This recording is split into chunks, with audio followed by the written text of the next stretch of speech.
بسم اللہ الرحمن الرحیم۔ ہم بیان کریں اولاد کی تربیت سیرت النبی کی روشنی میں۔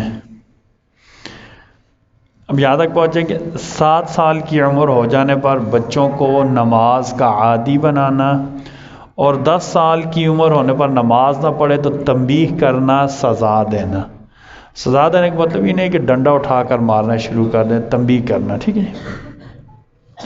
10 سال کی عمر ہو جانے پر اولاد کے بستر جدا کر دینا، یعنی لڑکی اور لڑکوں کو یا بچوں کو آپس میں اکٹھا نہ سلانا، یہ کسی لحاظ سے بھی ٹھیک نہیں ہے، اخلاقی لحاظ سے بھی، عمر کے لحاظ سے بھی، سماجی لحاظ سے بھی، تربیت کے لحاظ سے بھی ٹھیک نہیں ہے، ٹھیک ہے جی۔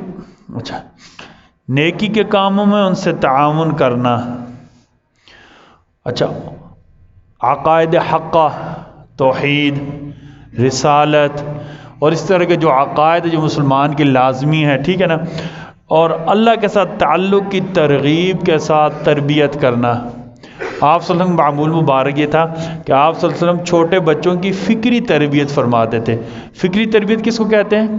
صحیح عقائد سکھانا، اللہ کی وحدانیت، رسالت، ختم وجود سکھانا۔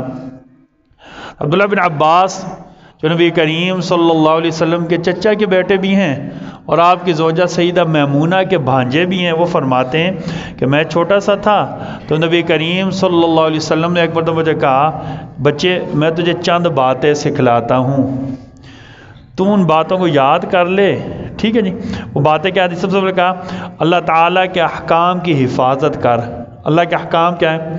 توحید، اللہ ہی سے مدد مانگنا، اللہ ہی کو حاجت روا ماننا، اللہ ہی کو مشکل کشا، اللہ کے علاوہ کوئی بھی کچھ نہیں کر سکتا، نہ کوئی نفع پہنچا سکتا ہے اور نہ ہی کوئی نقصان پہنچا سکتا ہے، ٹھیک ہے جی۔ اچھا، دوسرا نبی کریم صلی اللہ علیہ وسلم کی رسالت، آپ کی ختم نبوت، صحابہ کی عظمت، سارے صحابہ کیا ہیں؟